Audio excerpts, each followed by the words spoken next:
very much, Senate President, sitting in as chair.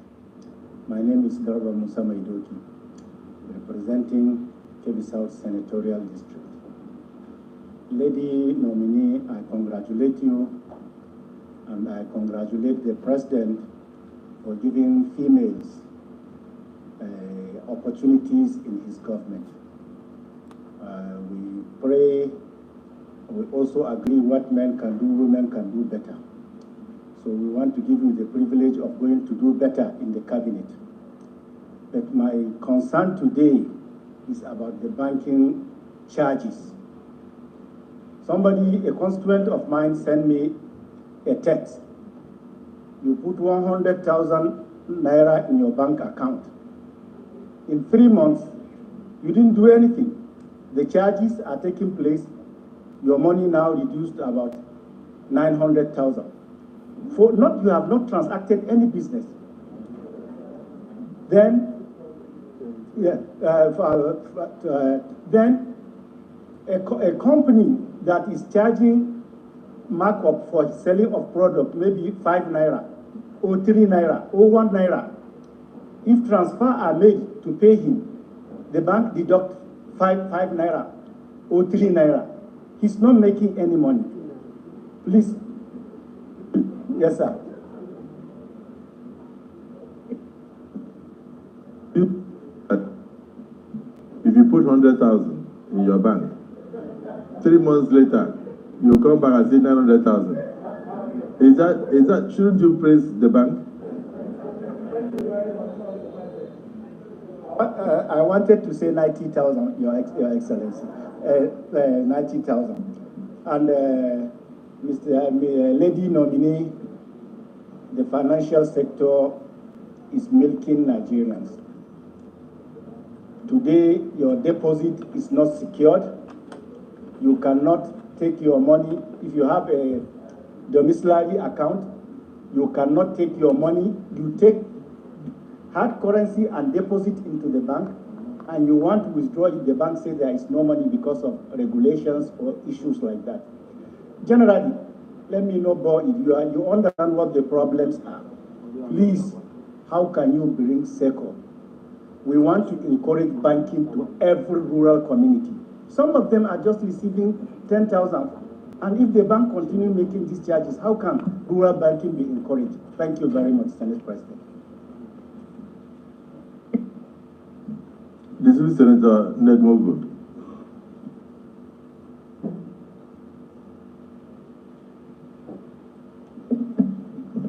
Thank you, Mr. President.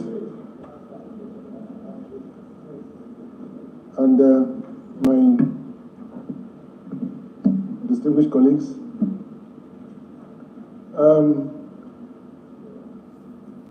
my question is a very simple one.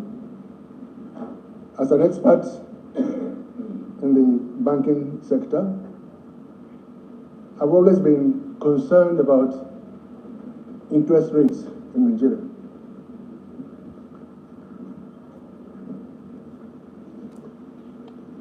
The charges, even the banking deposits interest rates, I understand to be about 5 to 6%. But the lending rates is about maybe 20 to 23%. I've always wondered why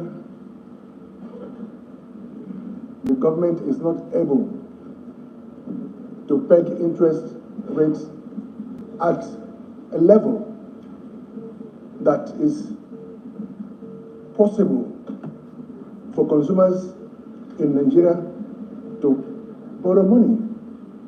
After all, when you go to other nations, you will see that most of their lending rates is between 1 to 5%. And so everybody can prosper, everybody can borrow to buy whatever they want to buy, whether it's for mortgages or for vehicles or whatever.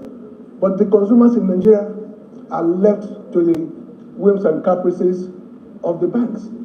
The banks make huge profits at the end of the day. Is there no possibility that a government cannot ensure that banking interest rates are maintained to a very minimum for the interest of consumers.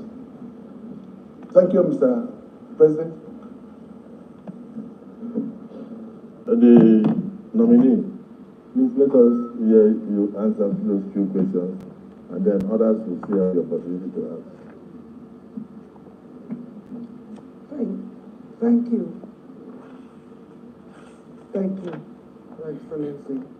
In response to the distinguished senators' questions on bank charges and interest rates, I'll take those two together.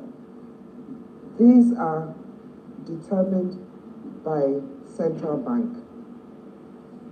Central bank also takes directives from the presidency and the economy at large.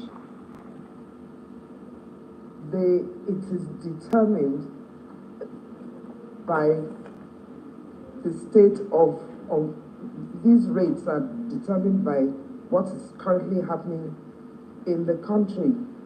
So if the economy is buoyant, you have better interest rates. If the economy is not buoyant, then the interest rates will be high. So yes, the government will continue to work with central bank and the finance ministry to ensure that these rates are acceptable or they can be accommodated by the general public. It's not technology that determines these rates. It's the economy, the financial system that determines that. Okay. For fraud protection in banks, shareholders, yes, we've all experienced some form of fraud or the other, even personally. Fraud, even though you have automated systems, fraud is perpetrated by individuals, the people. And in our country, we also need to ensure that we do not encourage fraudulent people. When we see that people yesterday are living a simple life and tomorrow they're living an expensive life, we need to ask the right questions. Where did they get the money from? And when we know that they didn't make the money from legitimate means, we also have a responsibility to do the right thing, ask the right thing, because we'll be encouraging it. And with technology, if we have the right kind of database, we will be able to track these people. We have identity management in different buckets. We have them we have BVN, NIN, all these different identity systems. If we had all of them together, we consolidate them with the police, we consolidate them with all the various agencies, you'll find that we'll be able to track and monitor these fraudulent people better, and it will reduce. But everywhere in the world we have them. It is just that they have better systems, more efficient and automated systems where you can trace them. And I am sure that we are going to pay in this country a lot more attention, or we are going to invest in in technology to ensure that we consolidate our data. From the very first comment and observation from the distinguished senator, he talked about our youth tech hubs AI to increase revenue. It's already happening. It's already happening. We have tech hubs in some states, and it's being rolled out. In fact, the truth is that we can't even run fast enough. Our youth are embracing technology a lot faster than we of our own generation. And Mr. President has said that the youth own this country. And so it's going to happen. And in fact, one of the nominees that is going to come and who's come to stand before you will also talk more about his own involvement in this industry. But for AI, virtual reality, these are all the tools that we need today. And I didn't want to be sarcastic, but the truth is that if we had AI now, you probably wouldn't have to sit here all day, because you'll be using them from, wherever you are. So, yes, it's going to happen.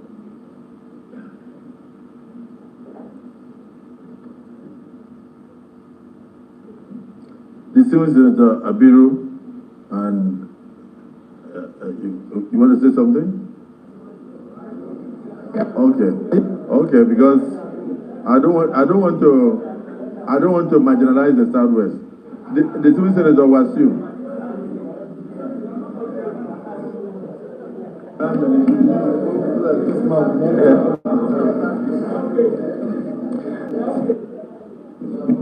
Thank you, the Senate President, Senator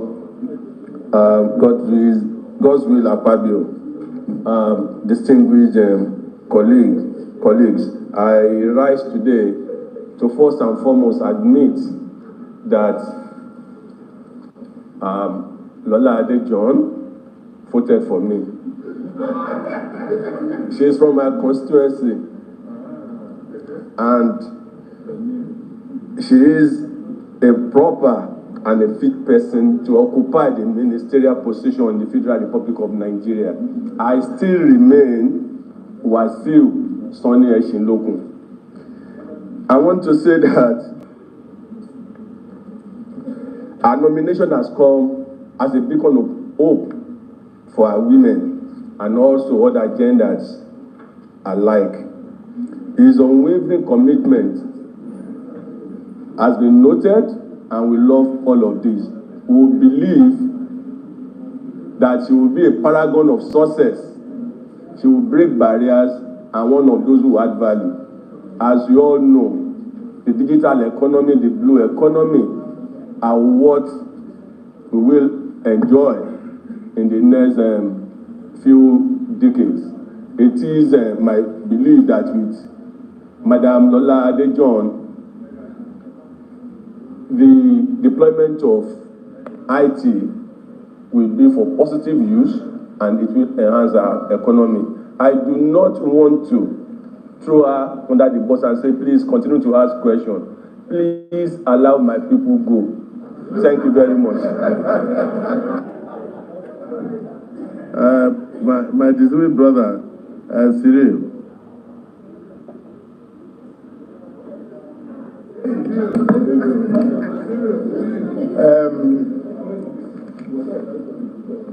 The Senate President, sitting this afternoon as chair, distinguished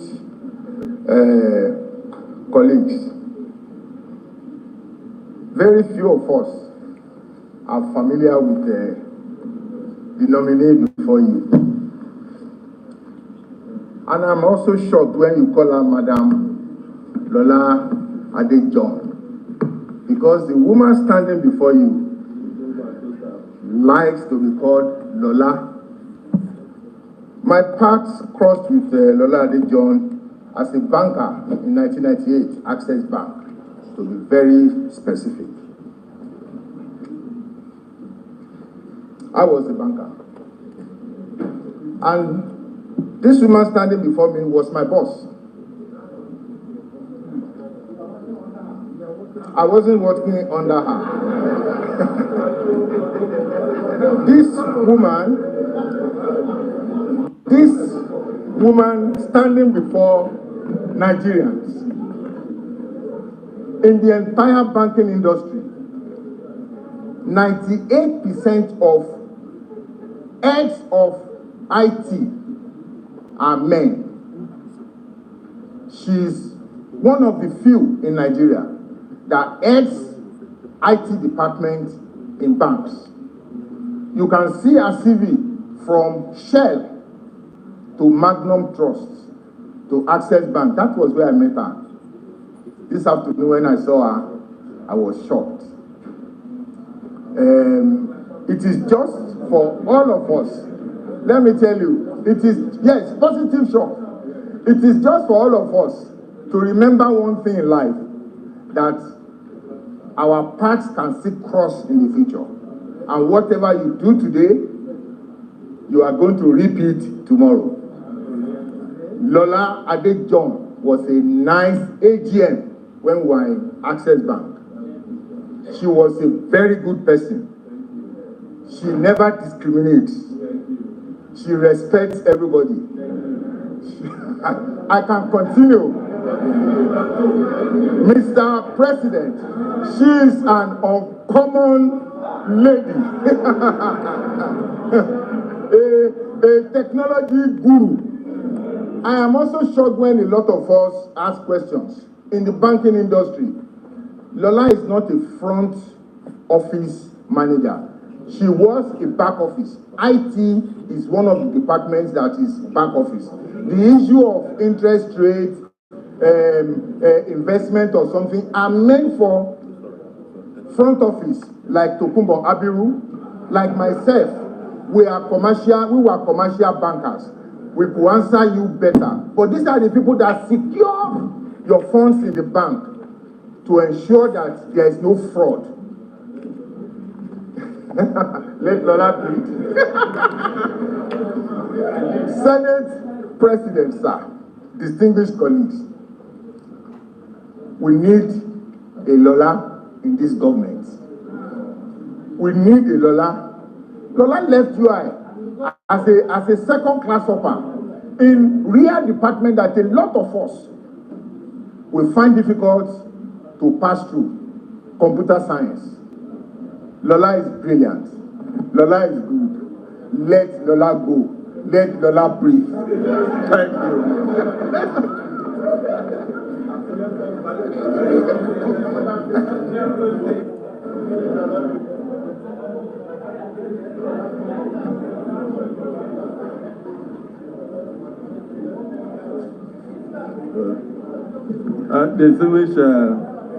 Distinguished colleagues and distinguished nominee, your subordinate, your staff, has just said, let Lola go. You need to know that if we let you go, that means you are not going to be a minister. So it's important that we screen you for the president instead of just telling you to go back home. I think that's our job here. So, distinguished Senator Idiat, as a gender-friendly Senate, we should give you an opportunity to ask a question. Well, Senate President, distinguished colleagues, I am Idiat Oluroti Adebule. I represent the good people of Lagos West. And I'm happy to see Mrs. Lola standing before us. Well done, my sister. Congratulations on your nomination as the Minister of the Federal Republic of Nigeria. Well, as a technology solution expert of many years of experience, decades of experience, I want to advise that by the grace of God, if you're confirmed rather, I will advise that please pay special attention to our civil service. We need technology to drive the civil service for effectiveness. And that will be something that I would be so glad to see you doing by the grace of God. We can't all be seated here, assuming that all is well out there. A lot still needs to be corrected. And that is why Asiwaju Bola Ahmed Tinubu has nominated you as one of the ministers of the Federal Republic. Therefore, a lot rests on your shoulder, and the good Lord will guide you. Thank you.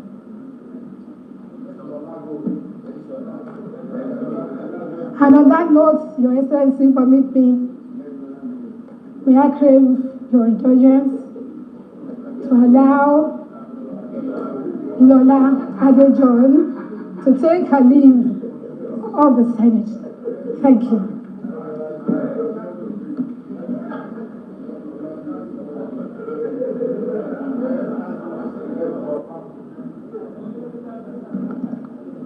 Distinguished colleagues, the last three speakers did not really ask any question.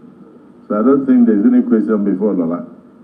Is it the view of the Senate that Lola be allowed to take a bow and take leave of the Senate? Yes. Those who are supposed to say aye. Those who are against say nay. The ayes have it.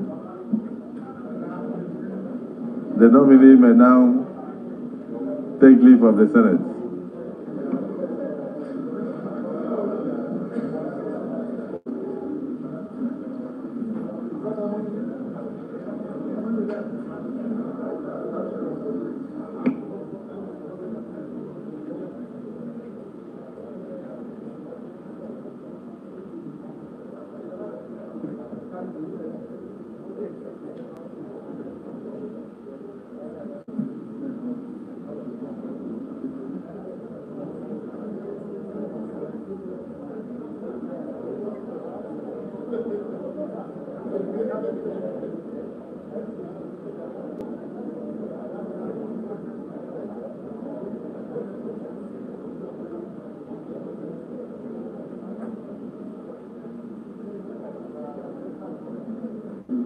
Yes.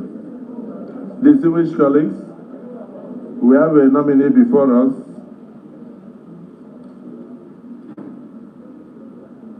In the person of Dr. Bosu Tijani, right? Can you just give us a brief resume of yourself and thereafter answer questions from distinguished senators?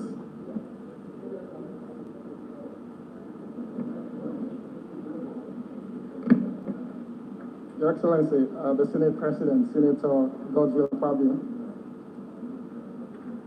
Your Excellency, the Deputy Senate President, Senator Jibrin Barao. Distinguished members of the Senate leadership. A very special recognition for the distinguished senators from my home state. Senator Shuaib Afolabi Salisu, Senator Olamileko Adeola, and His Excellency, Senator Otumba Gbenga Daniel, and of course all other distinguished senators of the Federal Republic of Nigeria. My name is Dr. Olatunbo Tijani. I'm from Itoko in Abeokuta South local government area of Ogun State. I was born in Agege, Lagos State, and happily married with 3 kids. I stand before this esteemed chamber today, humbled and honored by the trust reposed in me by His Excellency the President, Bola Ahmed Tinubu, GCFR, as a ministerial nominee of the Federal Republic of Nigeria. I extend my heartfelt gratitude to Mr. President for nominating me to serve in this crucial capacity, and to the Senate for giving me the opportunity to present myself for screening. My journey into public service has been driven by a deep-rooted passion for our great nation and an unyielding commitment to its progress. Throughout my career, I have been privileged to witness firsthand the untapped potential and boundless possibilities that Nigeria holds. However, I'm also acutely aware of the challenges that lie ahead of us. And it is with this sense of purpose and determination that I present myself before you today. At this point, I would like to share a bit of context as to who I am and what I can contribute in support of Mr. President's agenda, of course subject to your confirmation. Academically, I hold a bachelor's degree in economics from the University of Jos, a master's degree in information systems and management from Warwick Business School, and a doctorate degree in innovation and economic development from the University of Leicester in the UK. In addition, I've also attended several executive and professional courses in innovation, leadership, and economic development from institutions such as the Harvard Kennedy School of Government, Stanford University, and the Africa Leadership Institute. I am a fellow of the Center for Democracy, Development, and Rule of Law at the prestigious Stanford University, and I'm also a Desmond Tutu Leadership Fellow. At the minute, I'm an adjunct researcher focused on digital epidemiology at the Nigerian Institute of Medical Research, and also an adjunct researcher with the Wits School of Governance in South Africa. With focus on driving the application of knowledge for enterprise and economic prosperity, my career path has taken me through roles with the International Trade Center in Switzerland, with Hewlett-Packard also in Switzerland, and Para Innovation Network in the UK. I returned to Nigeria to co-found Co-Creation Hub in 2010 as Nigeria's first technology innovation hub, which has now grown from Yaba to become the largest technology hub in Africa, with physical presence in Kenya, Rwanda, and Namibia. We also deliver projects and activities that reaches over 17 countries in Africa. I've also been privileged to offer my service in support of critical industry advisory groups in Nigeria and abroad, including as a member of the Presidential Advisory Group on Technology and Creativity, also as a member of the UK Advisory Committee on Digital Access Africa, as an advisor and committee member to the National Economic Summit Group on Science and Technology, as a current member of the Project Steering Committee of Lagos State Government Technology Cluster for Yaba, and more recently as a member of the Expert Advisory Group to the European Commission on mainstreaming technology and innovation in the relationship between Africa and Europe. I believe and care deeply about the potential of Nigeria as a prosperous country that is driven by innovation. This has been a strong motivating factor in all I do, and I've spent the last 15 years contributing to deepening the technology innovation ecosystem in Nigeria and Africa through extensive collaboration with some of the world's largest technology companies and development agencies. I'm particularly passionate about enabling and supporting homegrown solutions to some of the most critical challenges in sectors like education, public health, agriculture, trade, and governance. An expression of this can be seen in my support to the work of young entrepreneurs like Temigiwa Tumbosun of Lifebank, Ifedara Johnson of Health Tracker, Preston Ide of Stairs, Inyolu Aboyeji of Andela and Flutterwave, Jumoke Dada of Taylor, Iyo Isudemi of OnePort, and also Tega Team of Figure, among so many others. It is my conviction that we must prioritize the role of technology and innovation in raising the productivity level across our economy. We can leverage technology to increase the contribution of multiple sectors such as education, creative industry, financial services, manufacturing, agriculture, transportation, security to our GDP. Many of the prosperous nations that we admire have been built on a strong foundation for innovation. We are a blessed nation with significant young population, which is a critical resource for harnessing the opportunities offered by technology and innovation in support of Mr. President's stated goal of building a prosperous Nigeria for all. My commitment to His Excellency, Mr. President, to you distinguished senators, and indeed all Nigerians, is to give my best with the same passion and conviction that I've demonstrated all my life to achieve the President's economic and prosperity agenda. I look forward to working with all stakeholders across government and the organized private sector to provide intentional support that empowers the best of our young population so they can continue to contribute to the achievement of the prosperous, inclusive, peaceful society that we all desire. Thank you, distinguished senators, for your time today as I look forward to working with you all to achieve our collective goals for our great nation, Nigeria. God bless His Excellency the President, and long live the Federal Republic of Nigeria. Thank you. Distinguished Senator Abdul Fattah Buhari.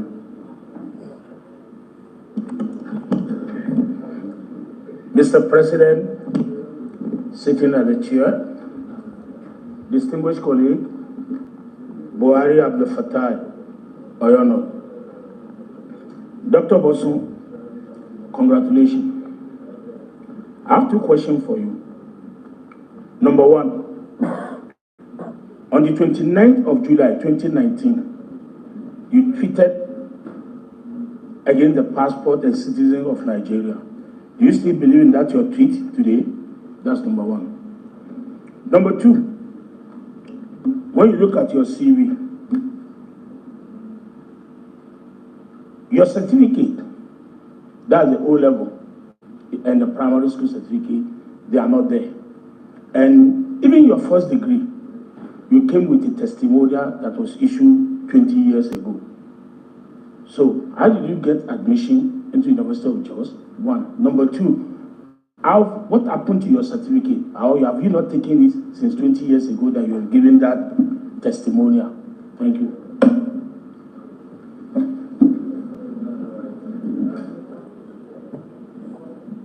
Please take that first question again. Take the first question.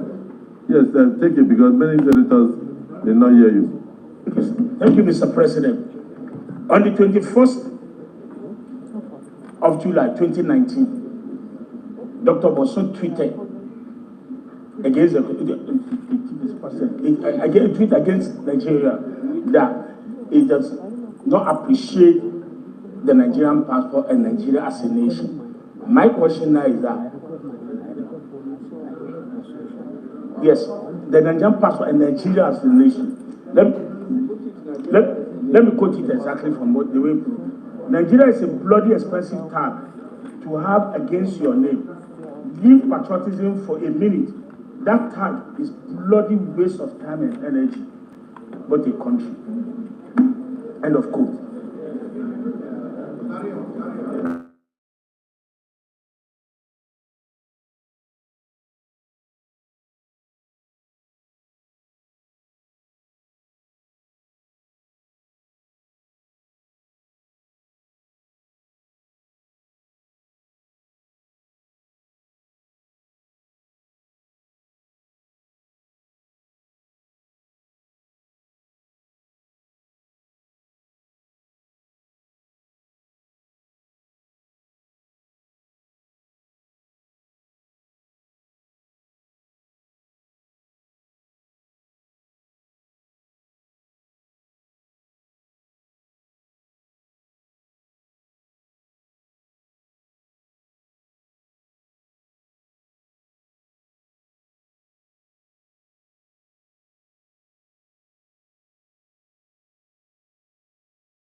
So coming here, it's possible that he may not even be here as a Nigerian.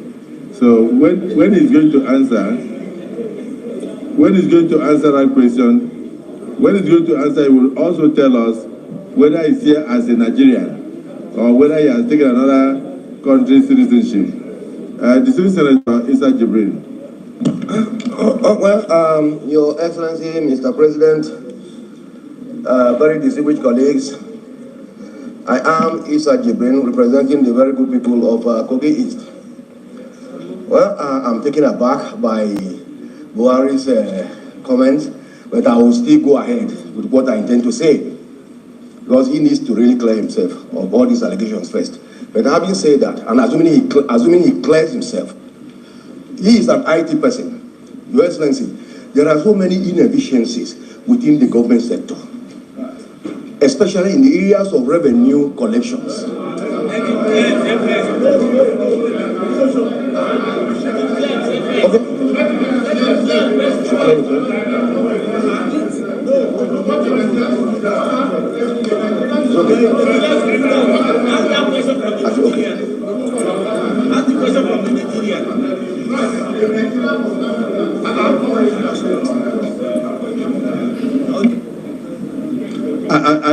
No, please use your seat. The Distinguished Senator Solomon Adiola Olamileko. Yeah, you are from Ogun State. The nominee is from Ogun State. So, am I right? Huh? Okay. So, before he answers, maybe as an elder in the Senate, you may wish to educate us whether he's actually Nigerian before he confirms it. Mr. President, very different.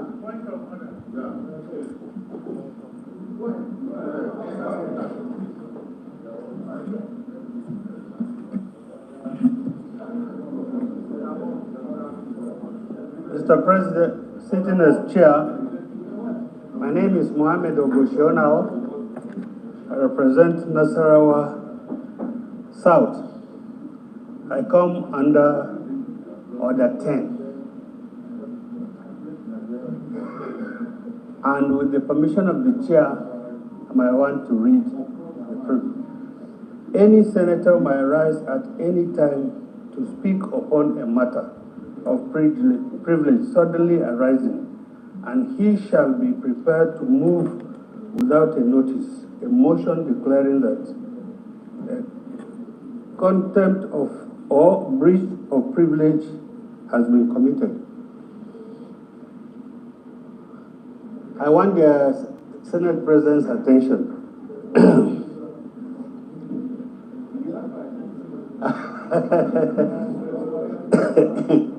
Sir,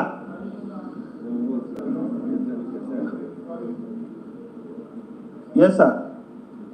The question the chair put before the nominee as to the nationality that he belongs, that is standing here, must be answered first before we go on, because answering any other thing apart from that one will be a breach of my privilege and the privilege of this chamber.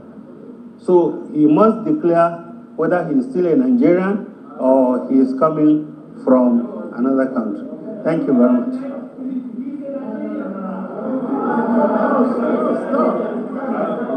Stop.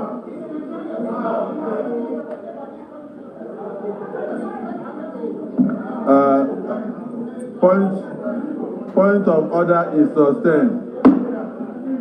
Nominee, please go ahead and answer the question whether you are still a Nigerian and whether the tweet came from you. Then from there we proceed. First, I want to put on record that we are very appreciative. We are very appreciative of Mr. President for discovering talents like you and bringing you to the fore, and particularly for giving the opportunity to very young people. If it's something that you did because you were very young, and now you are getting a bit older, you let us know. And if you are still a Nigerian, let us know. But we believe you have impeccable credentials, and that we are very impressed that young people are being given opportunity to join this government. So don't get us wrong. We just want to know whether you are from Sierra Leone or some other place, since Nigeria is not good. Please go on. Thank you, Your Excellency, the Senate President. Thank you also for bringing up this issue, distinguished Senator Buhari. I'm going to ask that you please listen to everything I say as if I'm your son, because I will speak from my heart, and everything I will say today can be proven. I've spent the last 15 years of my life going all across the world, looking for people to support young people who believe they can use technology to help lift this country forward. I've done this in so many ways, very loud and subtle. One of the most subtle things I've done is that since founding my company, we've opened now in 4 countries. And every time you get to the lobby of our office in this country, you will see an artwork there. And embedded in that artwork is the flag of Nigeria. Embedded in that artwork. If you go to the Kigali in Rwanda today, you will find that. If you go to Nairobi, you will find it. If you go to Namibia, you will find it. Everywhere we go, In 2019, as a sequel to something I did with Google, the business I do, which is to support young people to build businesses, require that they raise money. And the ability to raise money relies on the ability to attract investors from abroad. And I did everything possible to build a company that is fully domiciled in Nigeria. In the technology space, people have domiciled their businesses in Nigeria. I domiciled that business in Nigeria.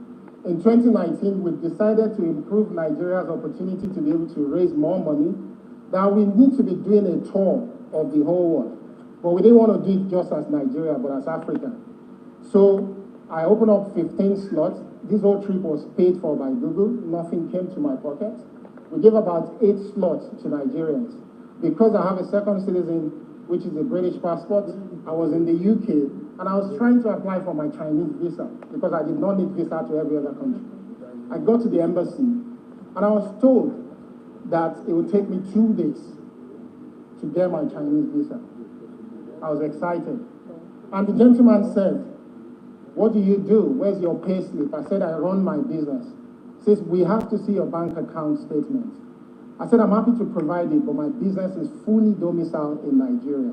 The moment I mentioned Nigeria, the gentleman said they have to do a special check on me, and it was going to take minimum 2 weeks. In anger, I tweeted what you read, which was paraphrased wrongly. One, I've also been given a taste of what young people have been doing to all of you as well, which is the tweet you read is just the first part of that tweet. The second part specifically mentioned that for us to lift this country up, we must find a way to correct our image, to project positive image. Because I don't want my 2 young girls to grow up because they're going to be proud Nigerians. I don't want them to grow up to experience the same thing. This is something that can be proven. What they've given to you, sir, is just a screenshot of the first one, which is convenient. I'm very passionate about Nigeria, very. As I'm standing in front of you, I've just closed a business that I've been working on for 2 years, which is going to support 36 Nigerian entrepreneurs with 65 million naira to build technology that's specifically focused on education. I do not do this because of my pocket. I'm standing here with you today because people know me for the work I've done, not because of my father or mother, because they're both late. I do not have political connections. I am extremely passionate about Nigeria. What it takes for Mark Zuckerberg to say I'm going to Africa for the first time, and before meeting anybody, it was me he came to, was a lot of due diligence on my passion and interest. What it took for the founder of Twitter to come and meet me as a leader when I wasn't recommended was for my passion and interest. And just a couple of weeks ago, when Mr. President was inaugurated, Bill Gates was in Nigeria to speak to the young people about the hope and opportunities that exist in this country. I was the one who hosted him. He was nationally televised. And it gave a lot of hope to our young people. I am not what is being represented online. I might have said things out of passion and support for young people. On this matter, lastly, because I support a lot of young people, we give them opportunity to come to Yaba to learn software development, to build businesses of their own. So I used to spend almost 30–40% of my time going to look for ways to bail young people out of police stations because they were found with laptops in their bags. Not because there was any evidence to show that these people are fraudulent people. It was out of this anger and frustration. How can I be trying my best to uplift my country and I'm spending my energy doing things that is impossible? Lastly, I've worked with a lot of people locally as well, just to find so many resources and opportunities. I've worked with a very rich person here who's created a fund that is backing people in Nigeria and across Africa to do their businesses. I do not have stake in all these businesses. These are businesses that I truly believe will uplift the country, and that's why I do what I do. So Senator Buhari, please, I urge you that give me the opportunity to show you the entire tweet that has been passed on to you. That is not me. So, Dr. Bozun Tijani, you are saying that when you came out of the Chinese embassy, you were a bit disappointed with the way the image of Nigeria was being, ridiculed by international communities. But since then, that you have made efforts to correct the image. You brought big guests to Nigeria. You brought Sugar, that's the father of Facebook to Nigeria, and you are doing a lot of things to encourage Nigerians to go into the IT business and also to make money from there to sustain themselves. And you are very determined to make sure that your two children grow up to be proud of their identity as Nigerians, and that what you have suffered internationally should not be meted out to them, and that the image of this country must be corrected. And so when the president gave you this opportunity, you are very happy that this is now even a higher platform for you to come in and help to change that image, and also help to empower a lot of young Nigerians. Let me recognize another young Nigerian to say something. Senator Abu. Thank you, Mr. President, sitting at chair. You will live long, Mr. President. God bless you. Mr. President, sitting at chair, a few days ago, I commended the President of Nigeria for nominating many women into his cabinet. He kept his promise. Most of these women, if you look at their average age, 39 years, average. If you put all of them together, divide their age, even 37 to 39 years. A young man is also standing before us today, in line with Mr. President's promise to young Nigerians that he will be part of my government. And he brought a young man. Look at his dressing, Mr. President, green and white. That is Nigerian. He came with Nigerian flag because of his passion for this country. Mr. President will not lie to you. Let me speak in pretty English. Sometimes this country, they choke. They choke us. Mr. President, a few days ago, I was coming back from Kenya on the assignment that this parliament sent me. When I landed at Addis Ababa International Airport, I saw Nigerians being hoarded by a corner, denied flight. I came out of the line, and I asked the immigration people there, why are you keeping these people without them boarding a plane? They told me I should go back to my life. I removed my diplomatic passport. I said, I'm a diplomat. I want to know why they're not boarding the flight. The moment they saw my international passport, red passport, they directed me to a seat, and I sat down there. What I'm saying, I'm on live television. Some Nigerians were in that flight, and they saw me when I left my queue. And I found out what they did.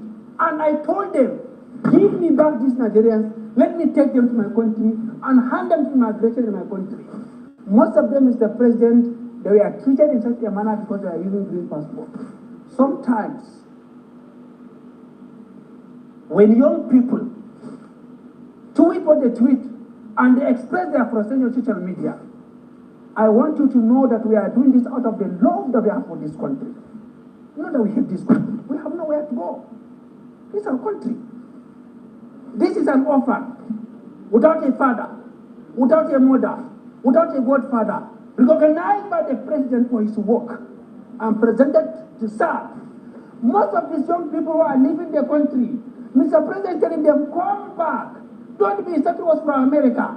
Don't be settled from England. Come back, Nigeria, let's build this country together. And that's why Mr. President nominated him to come back home and for this country. We commend Mr. President for the love that they have for youth, for women, and his vision for a new Nigeria. Colleagues, please, I beg you as a young person, when you see us sometimes to express passion, support us as your sons, as your daughters. Don't use our aid against us. Use our aid to see that we help this country. Very intelligent. Take a bow and go, please. Honestly, Senator Abu, you will agree with me that this Senate has been very kind to you. In spite of all the noise you make in the Senate, we tolerate you because we recognize the youthfulness in you. I'm very proud of your speech today. You see, Senator Solomon Adiola or Lami Leko, this is your citizen. Say something and let him come forward and take leave of the Senate. Thank you, Mr. President. Very distinguished colleague. Let me start by thanking Mr. President for identifying yet another talented Nigerian. Mr. President, let me commend the nominee for one thing. For the fact that he admitted that yes, that tweet emanated from him, and the intention surrounding that tweet was not in any way to disparage or destroy Nigeria as a country, but out of sheer frustration that he encountered in the Chinese embassy. The only area that I strongly believe he will have added to this is sharing his experience in the Chinese embassy with Nigerians, so that it will give us a platform for us as a government to call on the Chinese embassy to ask why Nigerians is being treated this way. But for hiding that and tweeting out of sheer frustration is one area that I am not in support of.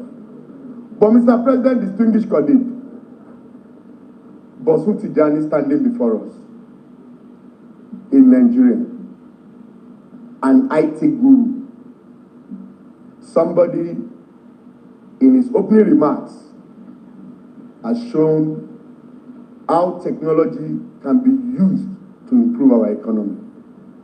An economist by academics, an IT guru by profession.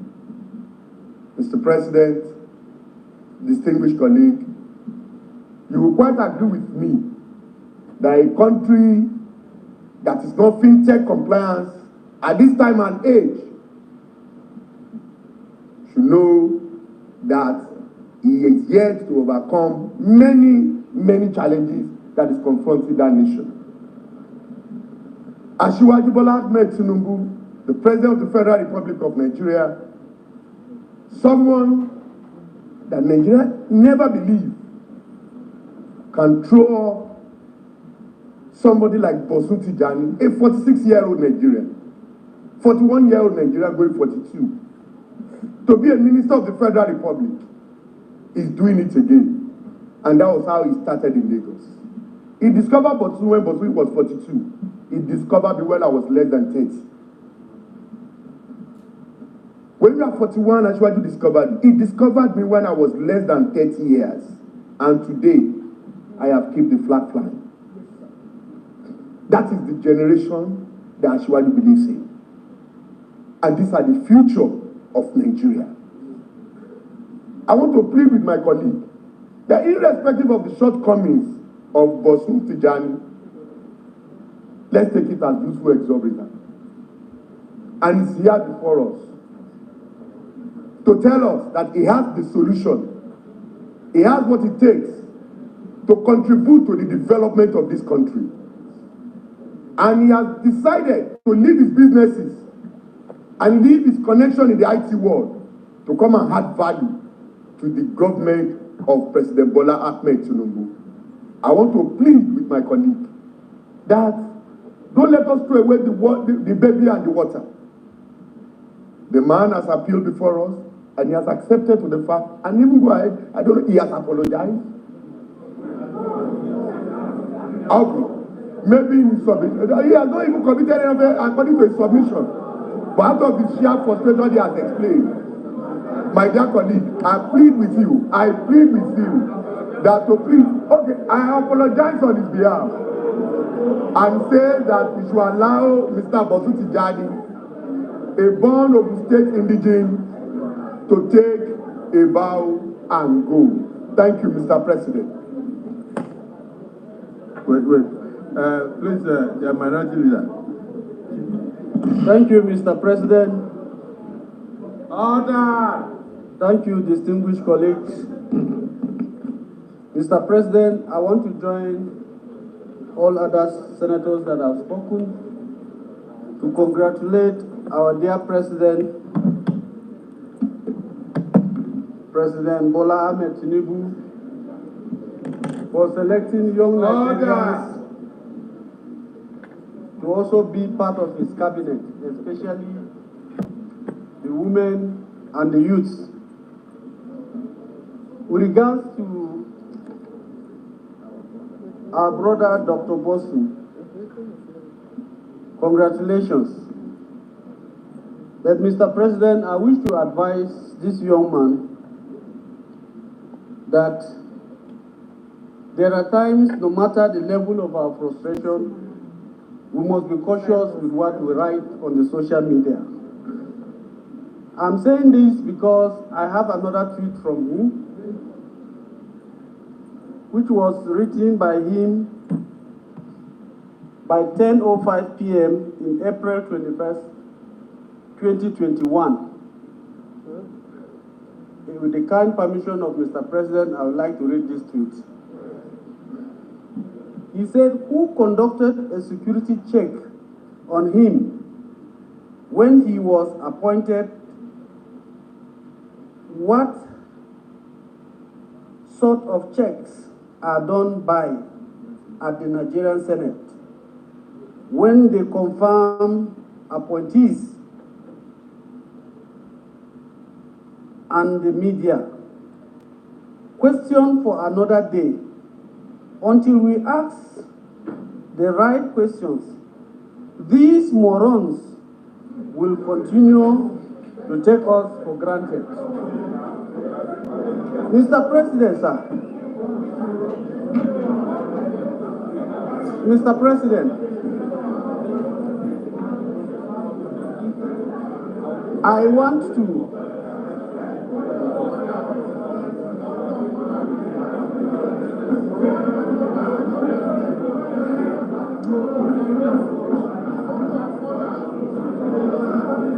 Mr. President,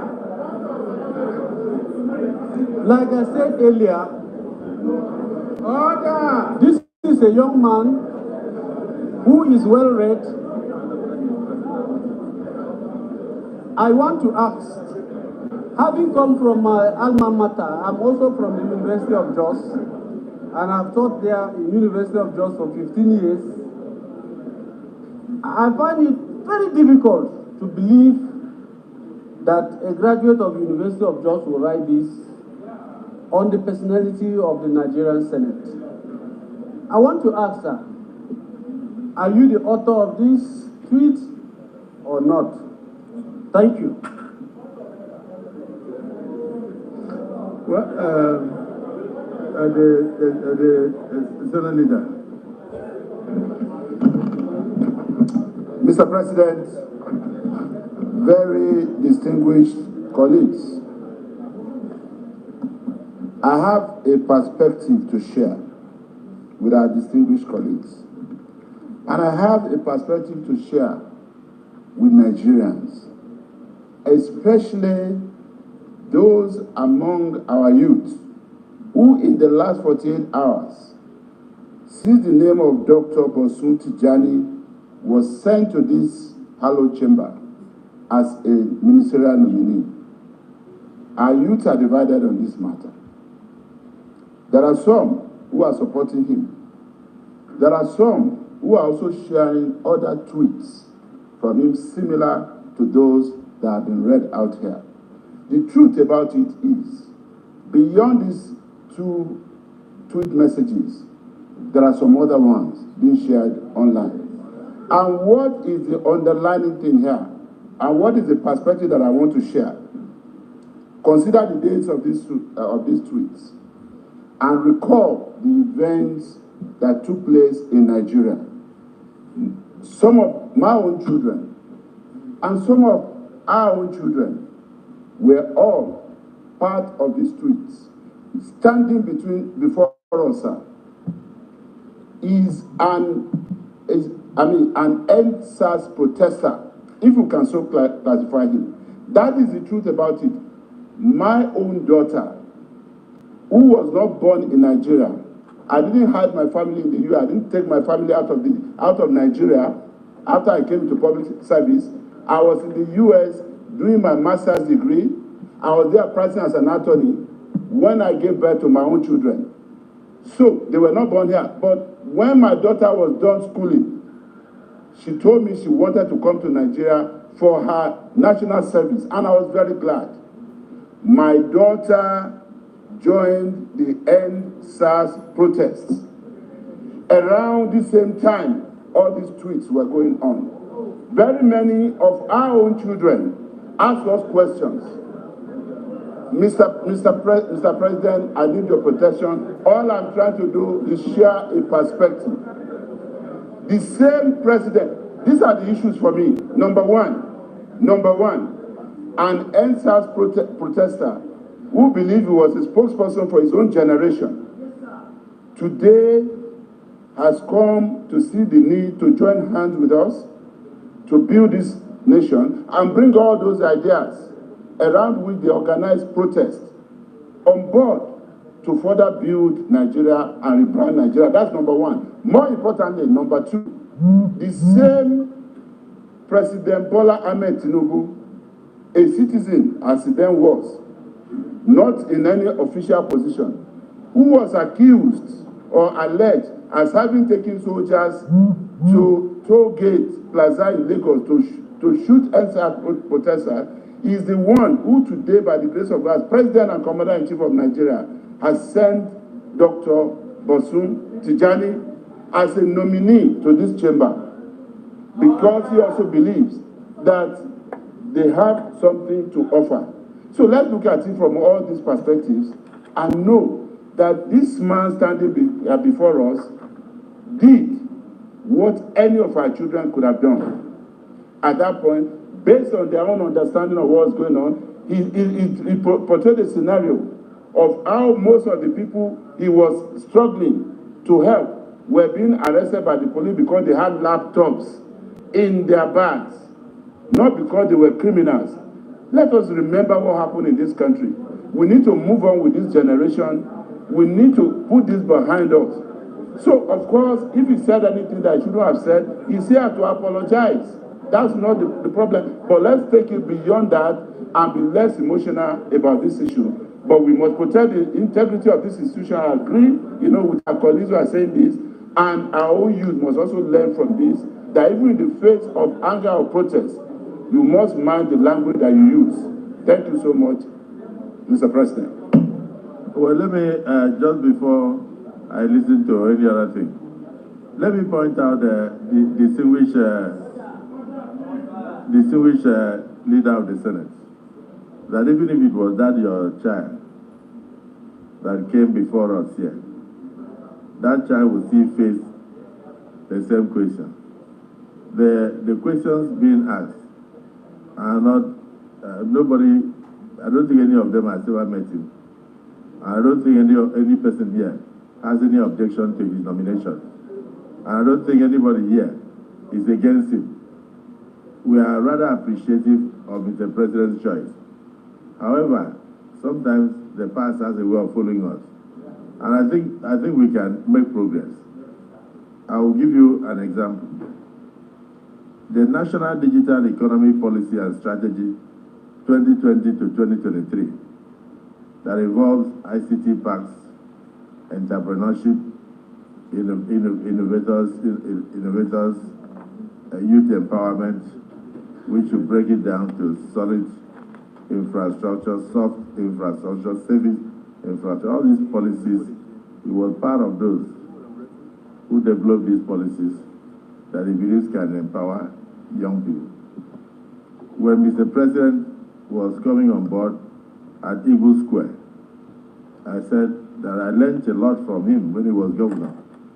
I turned boys into men as a governor in my state, and that he will come, if he won the election to be president in Nigeria, that he will turn a lot of Nigerian boys into men.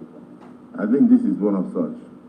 Now, if we sit here for the next 5 minutes, somebody will bring out another very derogatory tweets from him, whether it was done in the heat of anger, or whether it was in collaboration with your child, I wouldn't know. But the major thing there is that he has a very good opportunity on live television to tender apologies to his elders for his youthful exuberance and his mistakes, and we move on. Dr. Tijani, Dr. Bozu Tijani, this last tweet and many others that will come, like the one you called your elders. Look at somebody like Senator Gomer. I'm sure he was in the Senate there when you said that he was a moron. So, do you still believe that senators are morons? Or do you have an apology to make? If you can tender an apology, we can move on. And then if you also believe now in your Nigeria, we can still move on.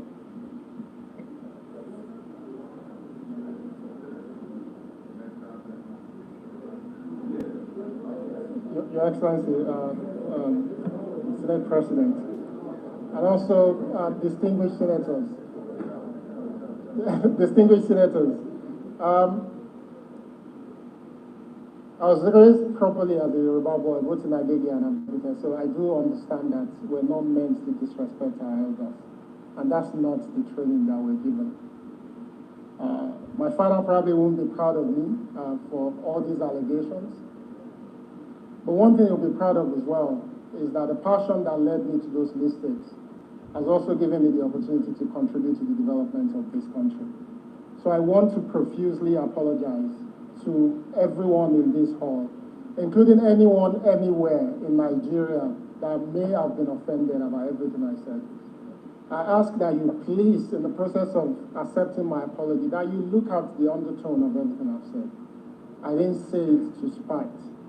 I said it out of frustration and love. So please accept my sincere apology, please.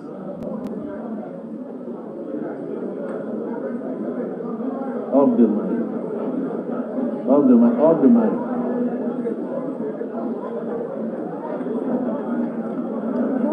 Distinguished senators,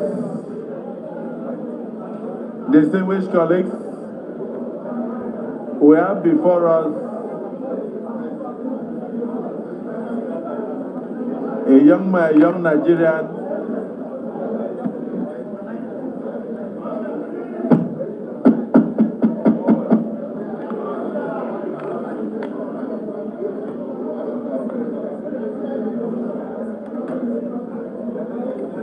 Senator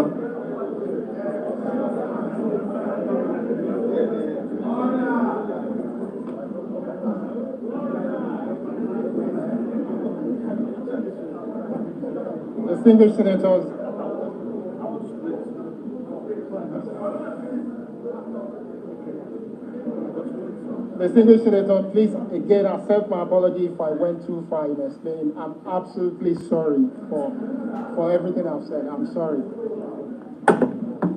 Distinguished senators, we are all fathers, except for Senator Jimmy Kuta, who is not yet married. We are all fathers, and our children do err. We cannot throw the baby with the bathwater away. We recognize his intellect, we recognize his contribution. We thank Mr. President for being a forgiving father, despite all these tweets.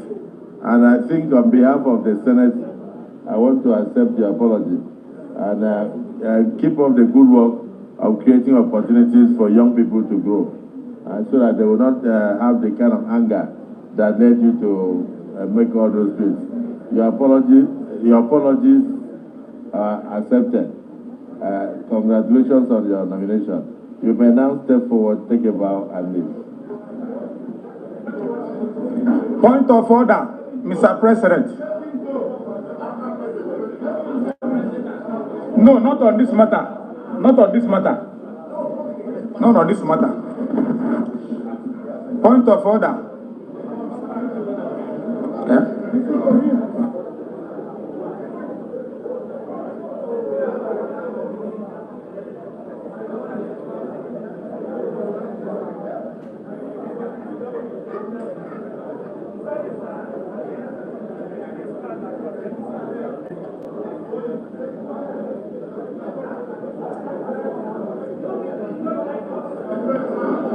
Point of order.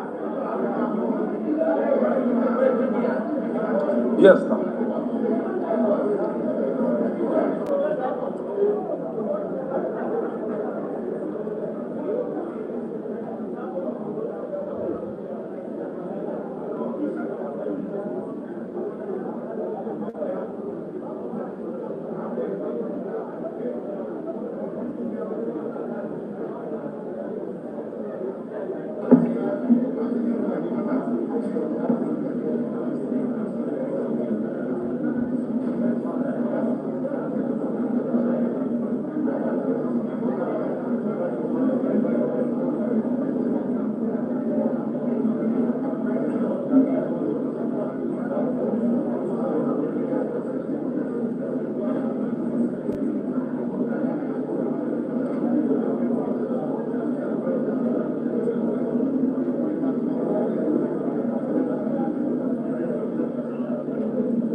Mr. Nominee, that is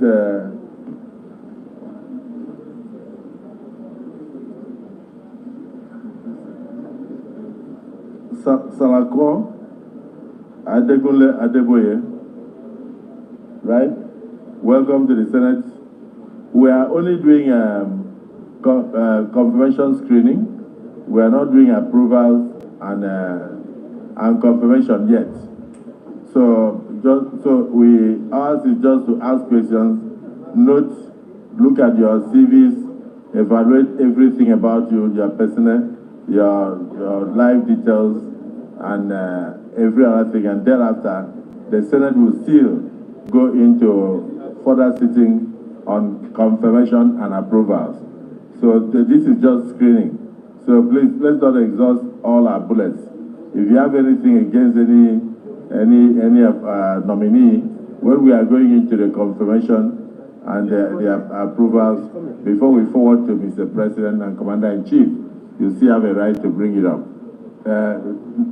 From your resume, give us very brief summary. And please, let's just use 5 minutes or 3 minutes to give us a brief summary of your resume, your person, where you were born, and if you don't know the name of your village, say so.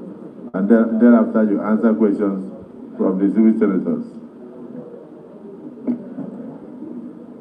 Your Excellency, the President of the 10th Senate of the Federal Republic of Nigeria, Distinguished Senator Godswill Okot Akpabio, the Deputy Senate President, Principal Officers of the 10th Senate, Mr. President, sir, please permit me to recognize the 3 senators from my state, Ogun State, starting from the senator that is representing me as the constituent of Ogun State, Ogun West Senatorial District, Senator Solomon Olamilekan Adeola, the Chairman, Senate Committee on Appropriation. Also to recognize the senator representing Ogun East Senatorial District, who was governor of Ogun State when I had the privilege of serving as commissioner in Ogun State, Senator Engineer Otumba Benga Daniel. Also to recognize the senator representing Ogun Central Senatorial District, my big Egbon, Senator Shuaib Afolabi Salis. Distinguished senators,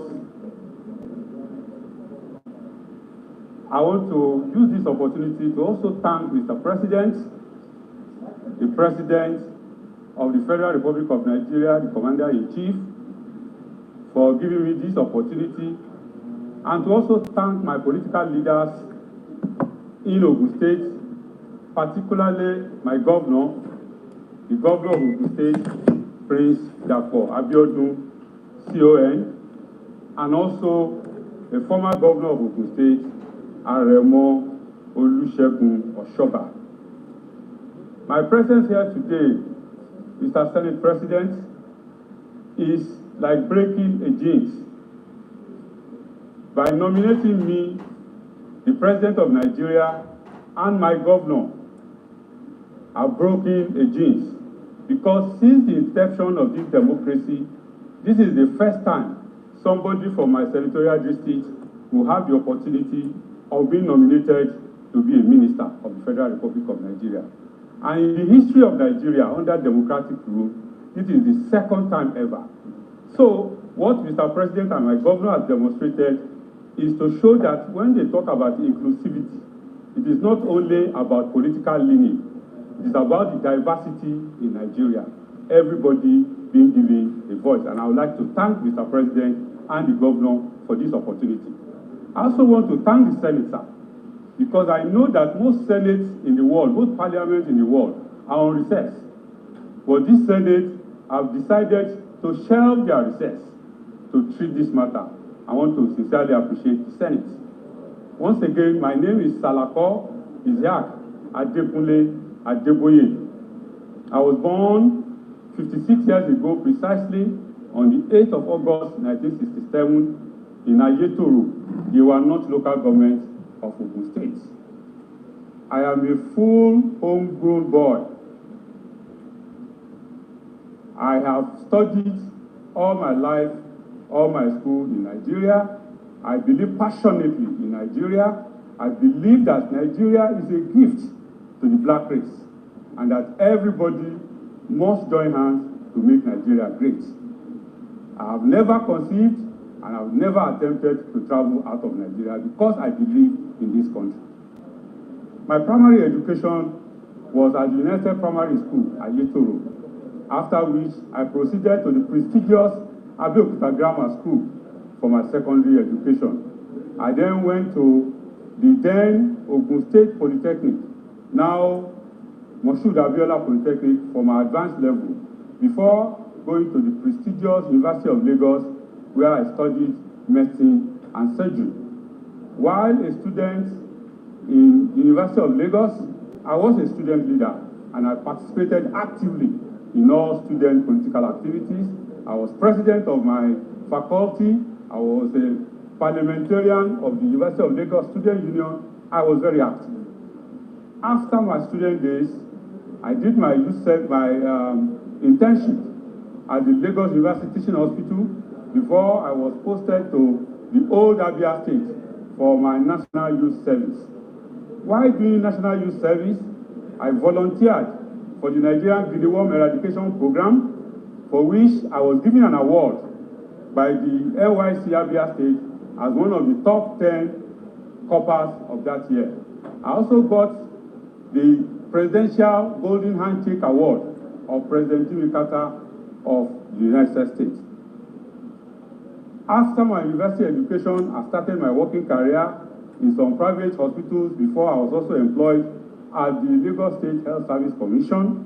And then after a while, I resigned and started my private practice before I was appointed as a commissioner in Ogun State, where I had the opportunity to serve in 3 strategic ministries.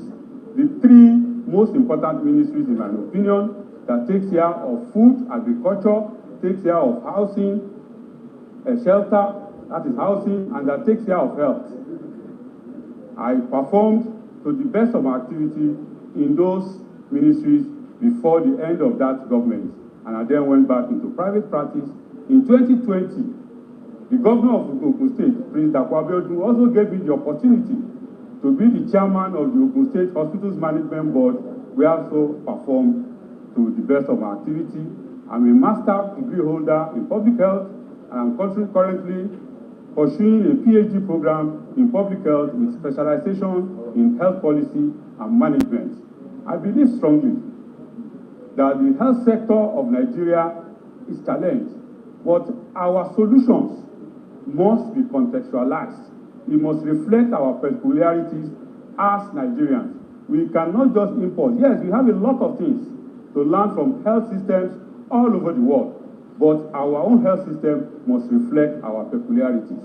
We need a lot of funding in the health sector, but what do we want to spend the fund for?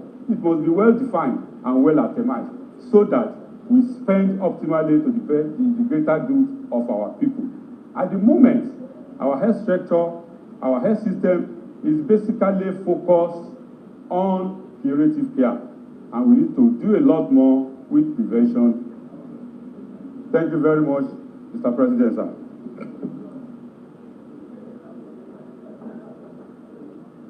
Senator Izunaso.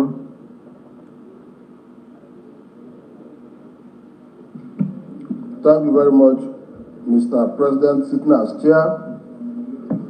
My name is Senator Osita Izunaso. I represent Imo West.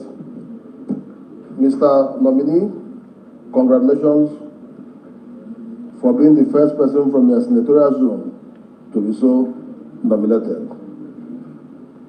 I'm interested in your CV. I've gone through it and I've seen a lot of things that you have done, both in the private sector and in the public sector. Particularly of interest is the fact that you are doing your PhD right now on health policy and management. But my worry is about NHIS, National Health Insurance Scheme, which we started about 25 years ago. And the overall aim of it is to provide financial barrier for families to have access to health care. But is our NHS, is it really working? Because if you have a medical emergency now and you are rushed to the hospital, you might not be treated if you don't pay money. So if you are made a minister for health, what are those reforms that you are going to bring to bear so that we can make the NHIS more workable and more affordable for Nigerians?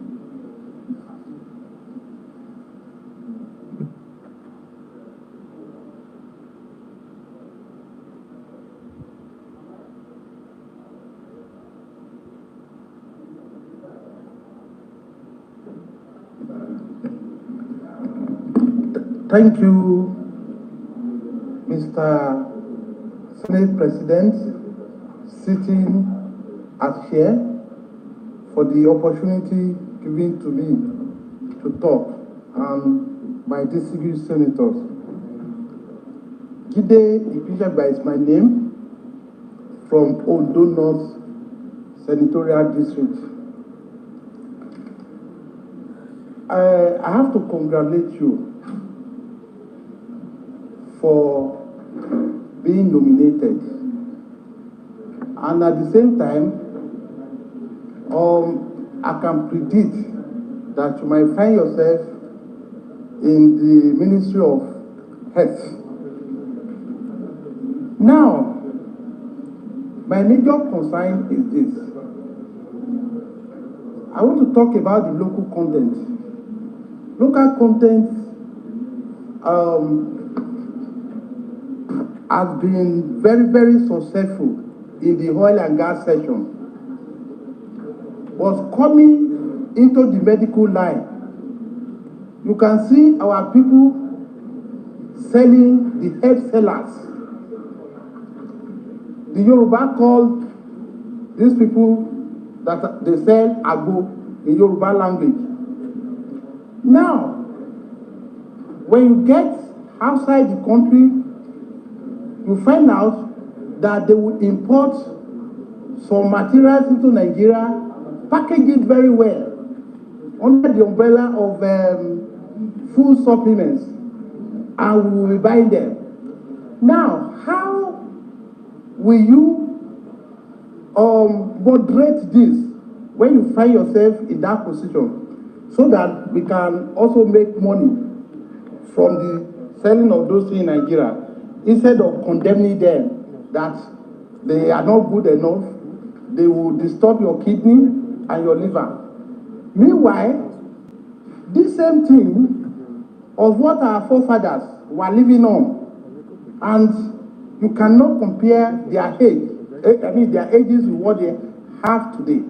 So I want to advise or ask you, if you find yourself in that ministry, how will you encourage these people to develop that skill into where we can make use of it productively in Nigeria? Secondly, this is a question to you for any purpose. Now, in the course, I can see your CV very robust. I want to ask, what has been your greatest strength in the course of carrying out all these assignments? And lastly, what has been your greatest weakness in the process of carrying out this responsibility? Thank you very much.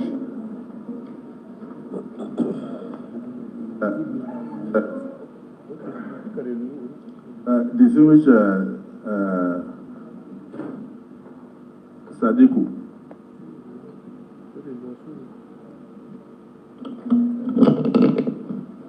Thank you, Mr. President. Distinguished colleagues, first I want to start by congratulating the nominee and also appreciate Mr. President for keep supplying us with credible nomination up to this moment. Mr. Nominee, my questions borders especially on the inadequate working tools in our hospitals. You can see also that we have not just poor services, but we have poor distribution of available workforce. And recently, in Lagos, we lost a medical doctor to unavoidable incidents. So is this now becoming a culture in our hospitals that even the maintenance of the existing infrastructure are becoming a problem? So what are you going to profile as a medical doctor going in to contribute to the workforce of the Federal Executive Council that can make or supply the needed solution to some of these challenges? It is not just in Lagos, but because it happened to a medical doctor last week, it became a news. So I need your answer. Thank you, Mr. President.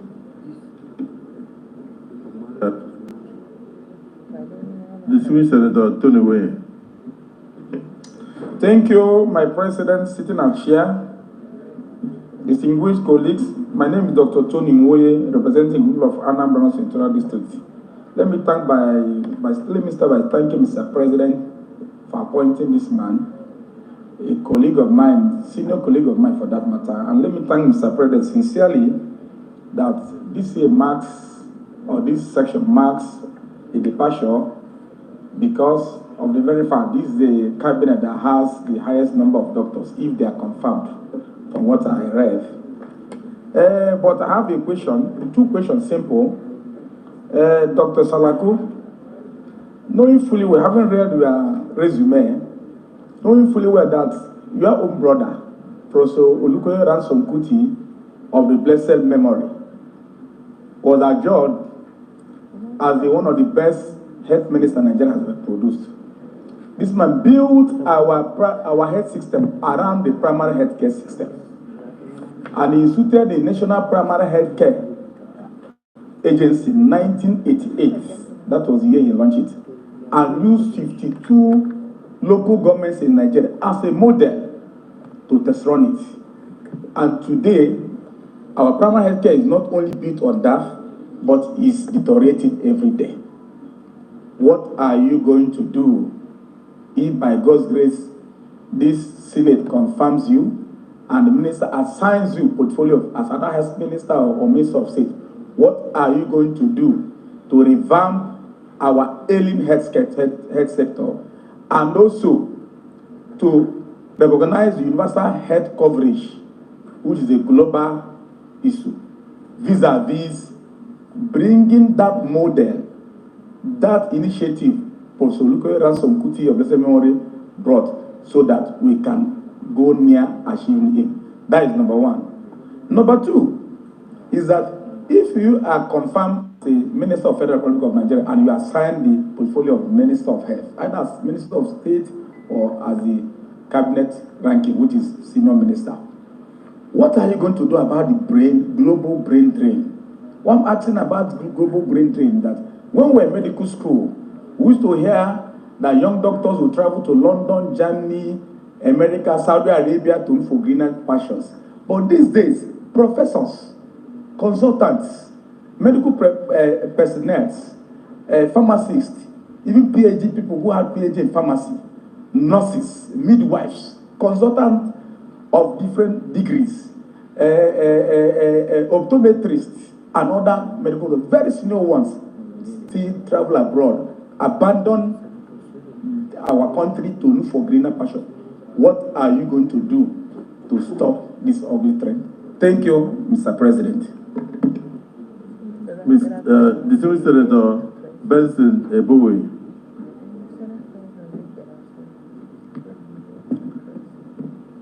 Your Excellency, the President of the Senate, my distinguished colleagues, I want to ask the nominee, looking at where I come from,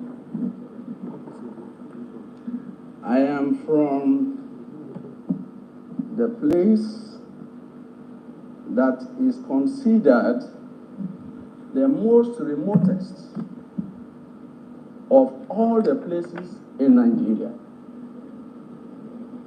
and so cut off from the events that are happening in the mainstream of Nigeria. Now, we are discussing about health issues as it's relating to your resume. I want to just simply ask, as so disadvantaged as I am, and so displaced and mismanaged by Nigeria, in the event this Senate confirms you, will you be able to identify where I come from by way of policy and inclusiveness? Sir, where I come from, if you want to know, is just by the Atlantic Ocean. We share boundaries with America.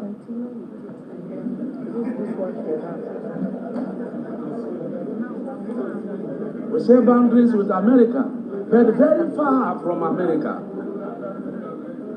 As I speak, for me to get to my village, I have to be covered under waterproof on a speedboat before I get there. Just this morning, I had a phone call from a woman that was delivering and could not deliver. And they have been trying to bring her in and one. And that will amount to 1 hour, 30 minutes before they will get to Yenapa. This is what we suffer. How will you be able to attend to these issues in the riverine where I come from? Thank you, Mr. President. So that I will be very close to me.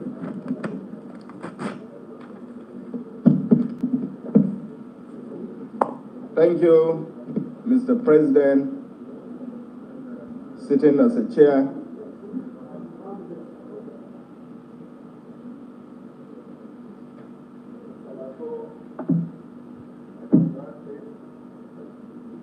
Use your mic, please. Congratulate you on the nomination by Mr. President, when by your resume, most likely, when you are confirmed by this distinguished Senate, you might be taking care of or you will be leading in the health sector. My question to you is simple. I've had the opportunity to chair the immunization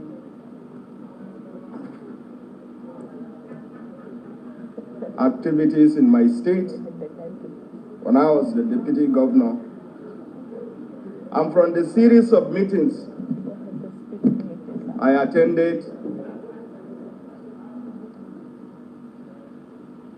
the immunization coverage, especially year in, year out, despite the sensitization, especially in the north, the coverage is just a little above 6%. The southeast of this country has the highest immunization coverage. When you are confirmed by this distinguished Senate, that the southeast has about 40%. And you can imagine in the north, we have less than 10% of the immunization coverage. When you are being confirmed, eventually, if you are confirmed by this distinguished Senate, I want to find out from you what policies or what actions are you going to take in order to ramp up the immunization coverage across the country. That is one. Number two, the Gavi is the global action on immunization. And as you are aware, all the states, the 36 states of the Federation, they are participating. They are stakeholders, and we contribute year in, year out. But however, we have problems in the procurement policies or in the procurement activities procedures by Gavi. One of the challenges is the Gavi don't, in most cases, sit down with the states that are concerned to find out exactly or what exactly they need. I give you an example. Last year, Gavi distributed some vehicles, e-luxes and motorcycles. But to our surprise, most of these vehicles they distributed in order to help with our caregivers back across the states, they are using diesel. They are diesel engines. So this shows that, or what that means is, they didn't confirm with the states. So if you are confirmed, then when we had meetings with them, we complained to them. To all the states that were participating in that stakeholder meeting, complained to them. So what exactly, if you are confirmed by this distinguished Senate, what actions are you going to take to see that these are being corrected? Thank you very much.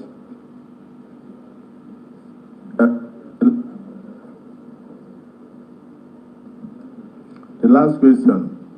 Senator Benga Daniels.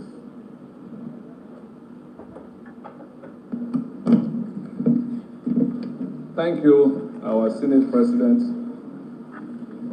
My distinguished colleagues, I am Otumba Engineer Benga Daniel, representing the good people of Ogun East Senatorial District.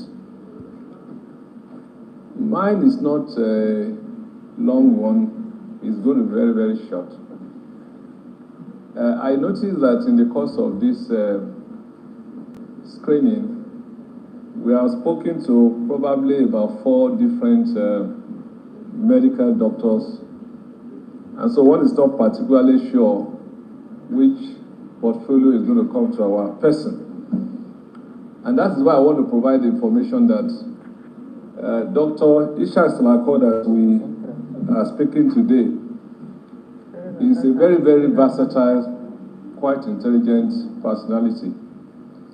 In the course of working in Ogun State under my watch, he had the privilege of looking after 3 different portfolios.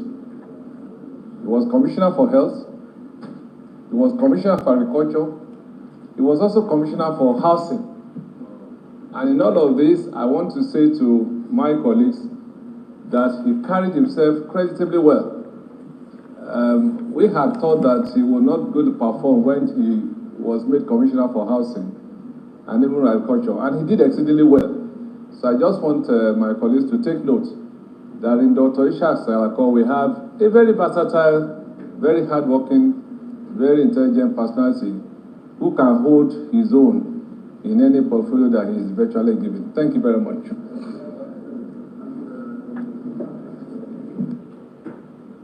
Mr. Nominee.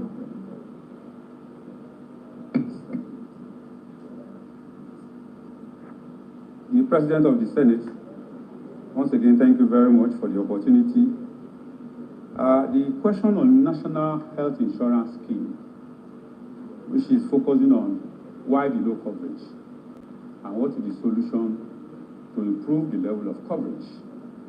First, I think the 9th Senate have given us one solution by amending the law. Initially, the law of the National Health Insurance Scheme made it optional. If you like, you subscribe.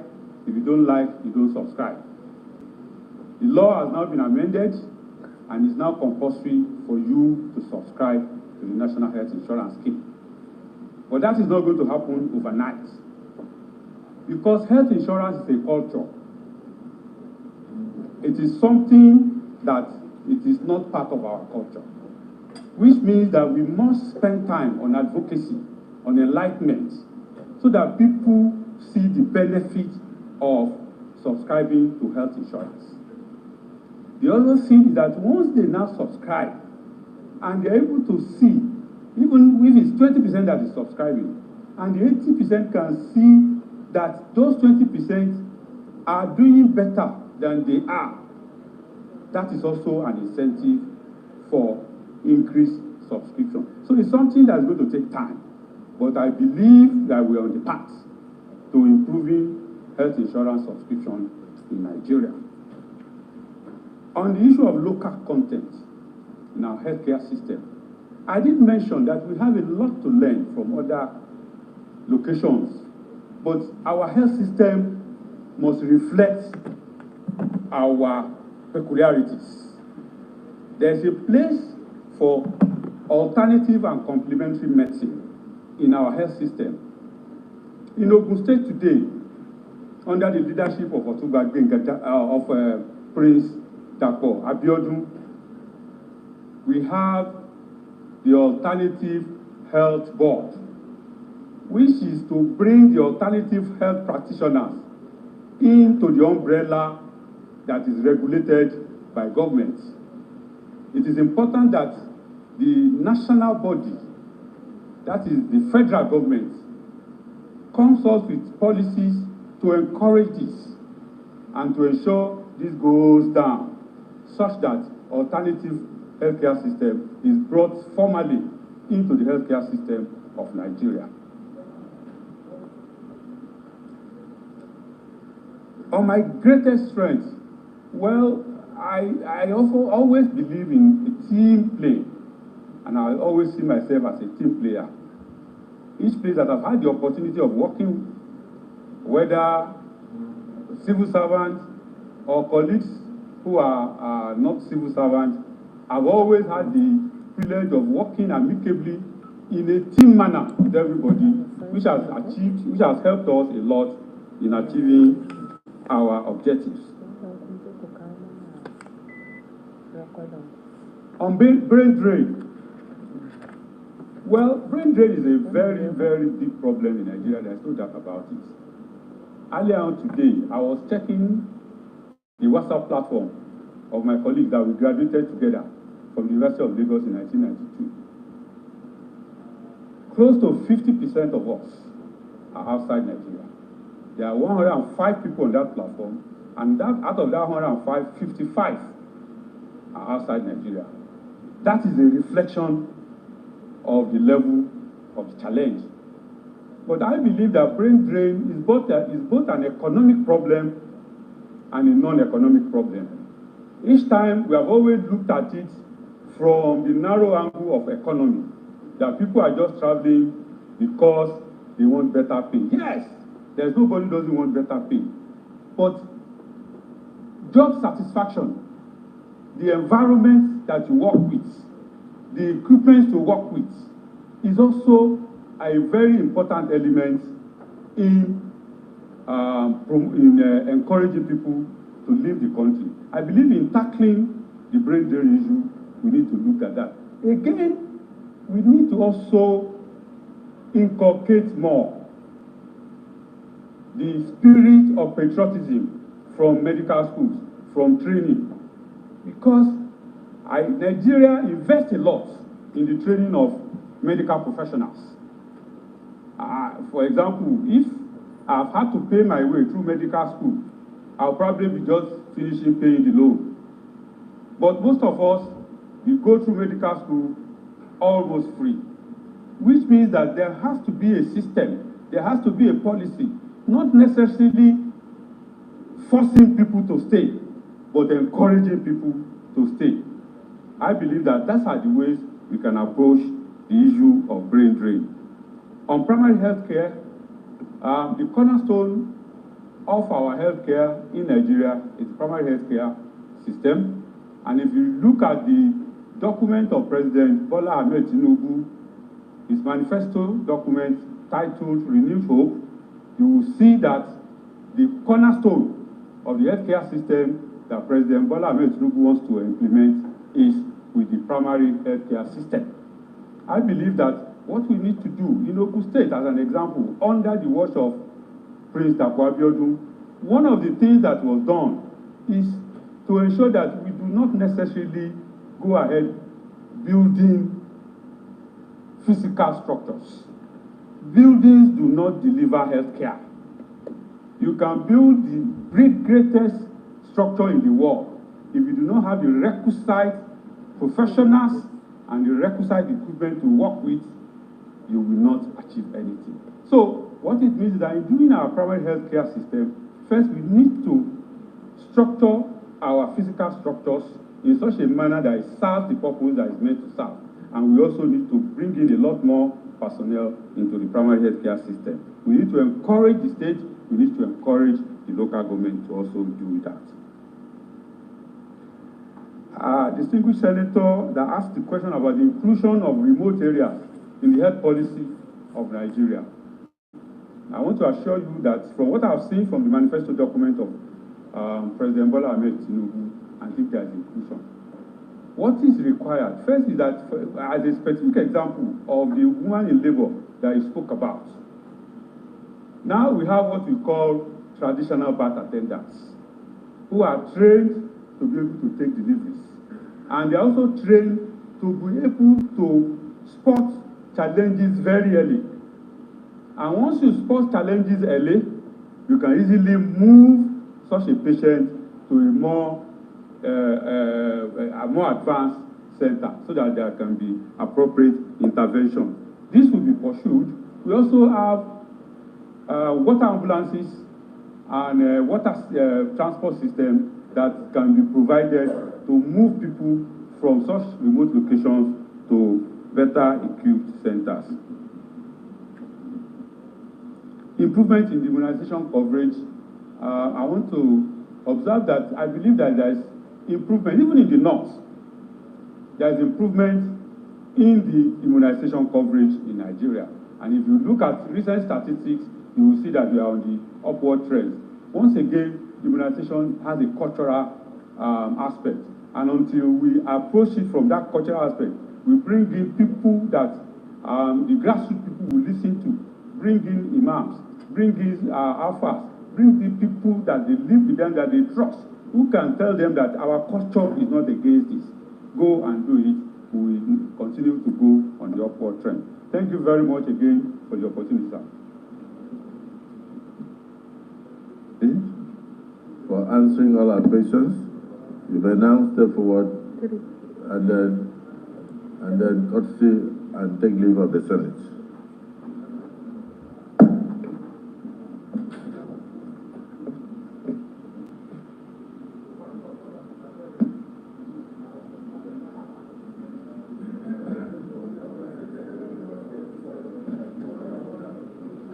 Yes. Other words?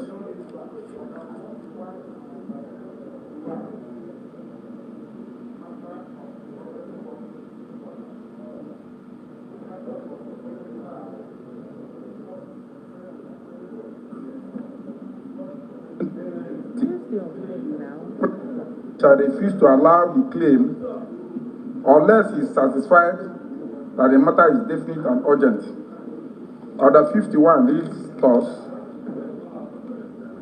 notice shall not be dispensed with in the case of motion or in respect of any other proceeding for which notice is required except with the consent of the President of the Senate and the general assent of the senators present.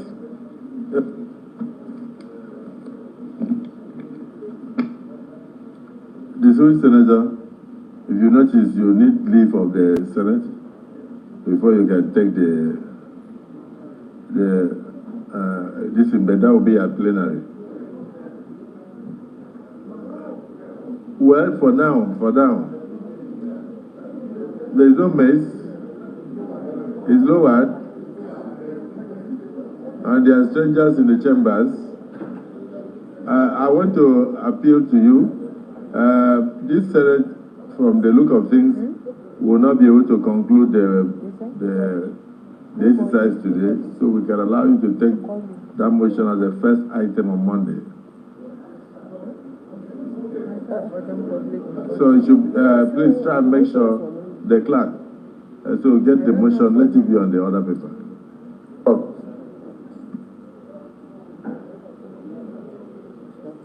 Leader of the Senate. For a break. Yes, we go and break and come back.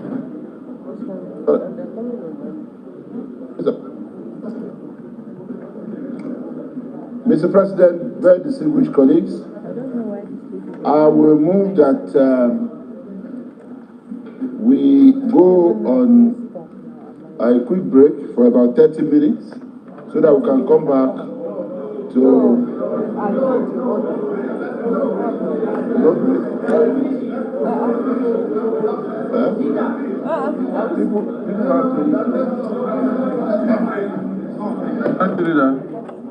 Minority Leader, a motion has been moved that we go on the break. Are you in support? Are you in support that we go on 20 minutes break to come back? Are you supporting it? Your job is to second the motion. Your job is to second the motion. Your job is not to correct the Senate.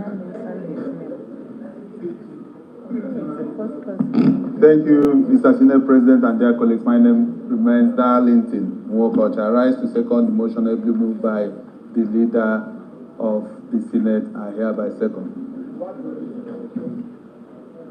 Distinguished colleagues, a motion has been moved that we should have a 20-minute break and return here at exactly 5:30.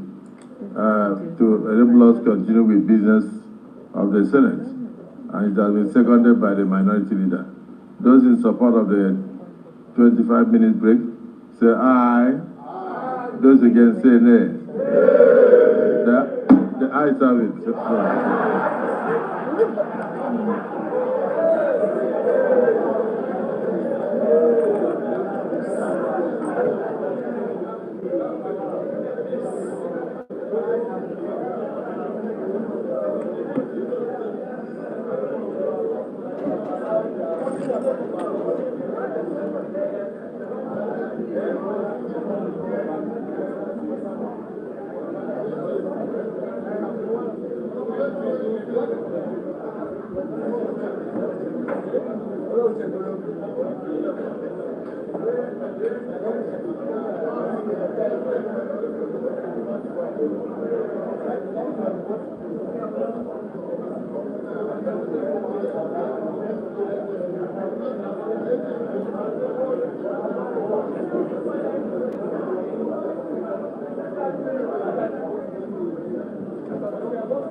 Did you off it?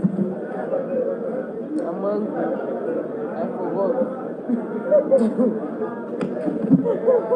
You said we should give change. You give us. Okay. Where is Shangusa?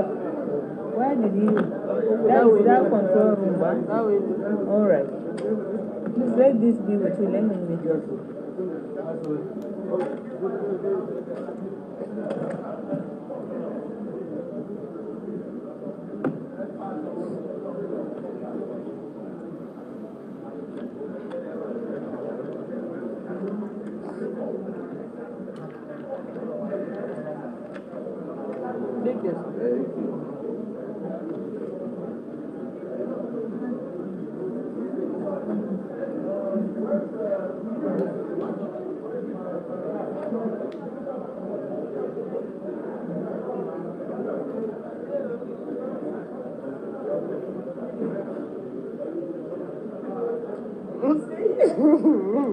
I want to go back to the office. I don't know what to say. I'm just confused.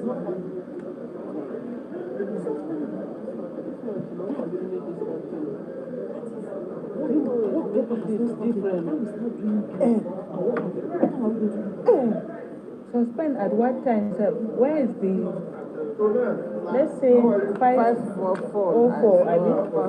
Where is the main roster, sir? Oh, Jesus, Lydia has gone again. That her baby is still. Oh, my God. Suspend.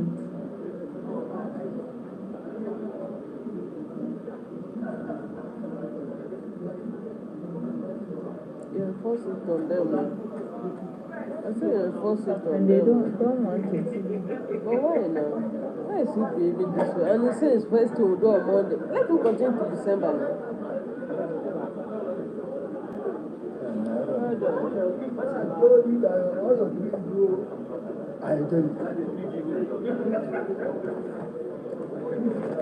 So on Monday we are still coming here. What they do, mess. And there is nothing to eat here. On Saturday, thank God I even came with food. Me, my food has finished suffered. now. I just ate my food now. I ate something from my house, then I ate my food. So this one now, when are we going to close? 10. Let's sleep till tomorrow morning. This is our master self. I don't even know how we are going to serve it. Bread. Plenty bread. So what do? We should go and come back, right? Or you sit down? Sit down. I'm tired. What time? They didn't even mention any time. They just said 30 minutes. No, he said 30 minutes. They said 5:30. 5:30, right? We can leave all this. The book.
But when it does, we'll be there to x-ray all sides, from the east to the west, north and south. Community Forum will examine the oddities and challenges to economic development, as well as issues yearning for government intervention. Watch fresh episodes of Community Forum on Sundays by 9.